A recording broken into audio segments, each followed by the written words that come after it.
À la base, j'avais envie de vous parler du cinéma de genre. Mais rapidement, je me suis rendu compte que le ton et la manière avec laquelle ce cinéma évoluait au sein du 7e art étaient tellement vastes, brassaient tellement de genres finalement, que ça aurait été difficile de le limiter seulement à 5 films et 5 auteurs. Du coup, j'ai réfléchi, et je me suis penché sur ce qui définissait un bon film de genre. Et finalement, j'en suis venu à cette conclusion assez évidente, au bout du compte, cette idée que le cinéma de genre soit avant tout dominé par un élément qui nous caractérise tous en tant qu'êtres humains, et presque en un sens qui nous lie les uns aux autres. Une chose que l'on connaît tous et que l'on redoute plus que tout. La peur.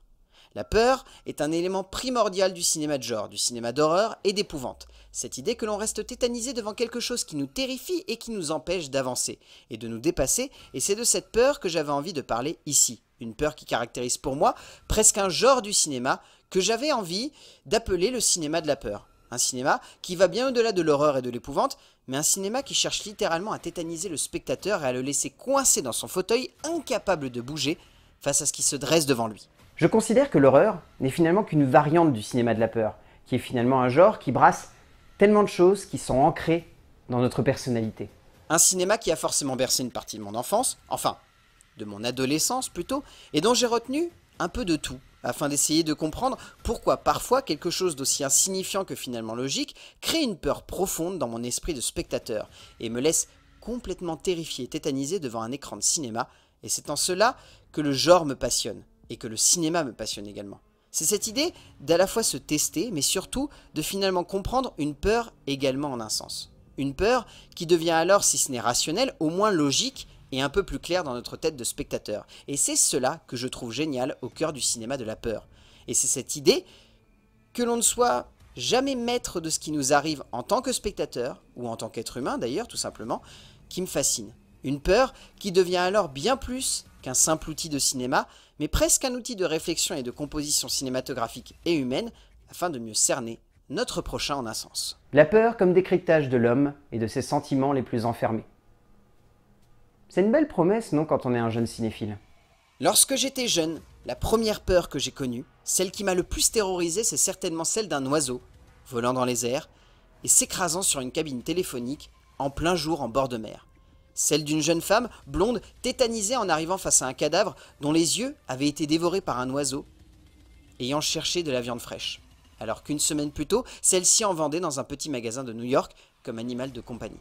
Alfred Hitchcock m'a tout simplement fait mourir de peur devant le premier long métrage que j'ai découvert de lui, celui se nommant subtilement Les Oiseaux. Et pour vous dire à quel point j'ai mis du temps à m'en remettre, ce n'est que tout récemment que j'ai pu à nouveau voir ce long métrage, tant cette peur qu'il m'avait procurée lors de son premier visionnage m'est restée ancrée dans l'échine durant de nombreuses années, peut-être trop nombreuses, mais en tout cas une chose est sûre, je n'ai pas pu revoir ce long métrage mythique avant tout récemment. Comme quoi, la peur, lorsqu'elle est trop jeune et qu'elle est abordée de la mauvaise manière, peut littéralement tétaniser un spectateur et le faire regarder avec frayeur, de manière constante presque, ce type de cinéma. Si mes souvenirs sont bons, je n'avais pas du tout l'âge requis pour aller voir dans une salle de cinéma le long métrage ici présent.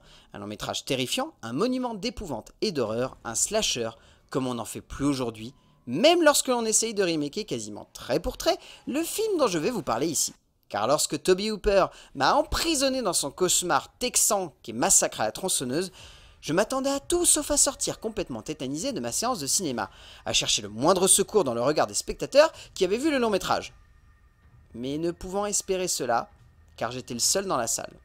Il est indéniable que cette œuvre grandiose m'a marqué et que encore aujourd'hui, lorsque l'on me demande le film devant lequel j'ai eu le plus peur en salle, c'est sans le moindre doute celui-là, pour la seule et unique raison que j'étais seul et que je n'aurais jamais dû le voir seul en fait. La peur, seule face à une toile de cinéma, est peut-être l'une des choses les plus terrifiantes qu'un spectateur puisse connaître finalement.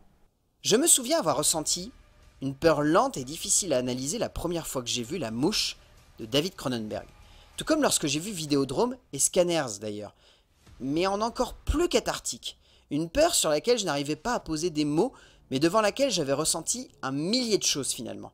La peur de voir un personnage mourir, la peur de voir une transformation jamais vue encore au cinéma à mon âge, la peur de ne pas comprendre pourquoi cette créature et ce créateur derrière elle allaient dans cette direction, la sensation de voir une œuvre extrêmement profonde et dont la profondeur n'avait d'égal que la peur qui s'en dégageait finalement.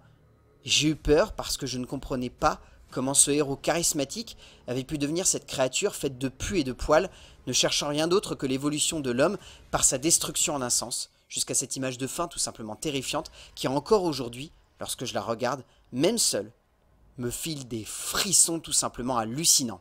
Une peur lente, presque suave par instant, mais qui tétanise littéralement, et que même encore aujourd'hui, lorsque je regarde le film et que j'en arrive jusqu'à la fin, je reste glacé d'effroi. Je me souviens d'une peur liée à la société, une peur profonde et presque triste, une peur désabusée, celle d'un homme enfermé dans les gratte-ciel et les soirées mondaines, cherchant à s'en échapper par le meurtre. Je me rappelle d'un Christian Bale, tout simplement terrifiant, je me rappelle d'une psychose proche de celle d'un Hitchcock, mais tout de même assez éloignée de son cinéma, mais profondément ancrée dans notre mentalité, dans notre condition d'être humain abruti par l'argent et l'image de l'autre. Je me rappelle d'une cinéaste, filmant avec justesse et prestance, l'homme dans ce qu'il avait de plus narcissique, de plus terrifiant d'un sens, de plus malsain et glauque, et c'est cela qui m'avait marqué à l'époque et qui encore aujourd'hui me marque de manière indélébile et surtout juste. Mary Harron m'avait totalement subjugué avec ce film, et encore aujourd'hui, lorsque je le regarde, le charisme de Christian Bale n'a d'égal que la peur que son regard dégage face à la caméra de la cinéaste qui n'a jamais réussi à égaler par la suite de sa carrière la peur omniprésente d'une satire sociale et économique tout simplement brillante. Faire peur avec la base de la société. Comme si finalement, l'autre était la base de notre peur, et que nous étions la base de sa peur. Je me souviens également d'une peur liée à l'ère du temps. Une peur faite de caméras à l'épaule, de personnages interagissant directement avec cette caméra, une peur faite de zombies mais pas uniquement finalement, une peur faite d'êtres humains, cherchant à survivre mais également à profiter d'un apocalypse pour tourner un film. Le dernier film peut-être de l'humanité, un film sur une invasion.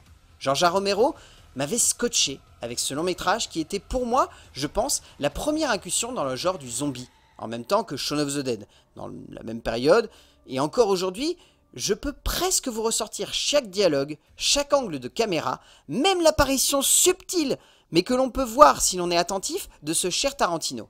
Romero, avec ce Diary of the Dead, m'a marqué profondément, me rappelant que la peur naissait aussi de l'image réelle, de celle que l'on choisit de ne pas trop trafiquer pour lui donner un sens, et surtout de l'impact que la personne tient à la caméra peut avoir non seulement sur le spectateur, mais également sur les personnages qui sont à côté de lui, et qui le rappellent à l'ordre peut-être.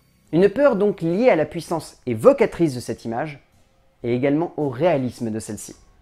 Au fond, c'est cela que j'aime profondément dans la peur. C'est ce que j'ai essayé de vous transmettre ici, cette idée qu'elle n'est pas qu'un seul visage, qu'elle n'est pas qu'une seule forme, que cela ne soit pas simplement, comme beaucoup ont envie de le croire, une peur liée au sursaut, à la peur instantanée, d'un visage qui nous hurlerait à la gueule d'avoir peur, comme pour nous convaincre que nous devrions avoir peur. Non, la peur est bien plus viscérale, et c'est ce qui m'a toujours fasciné. Que je sois jeune ou adulte aujourd'hui, que je sois dans son apprentissage ou dans la compréhension totale de celle-ci, bref, la peur est devenue quelque chose qui me fait rire, qui me plaît, qui me domine également parfois durant une séance, mais surtout, la peur est devenue quelque chose que peut-être, grâce au cinéma, je comprends mieux en un sens. Et c'est cela que je retiens aujourd'hui de ce genre si fascinant et si enivrant à regarder. La peur comme outil de réflexion sur ce que nous étions en tant qu'être humain, ce que nous sommes, et ce que nous serons certainement.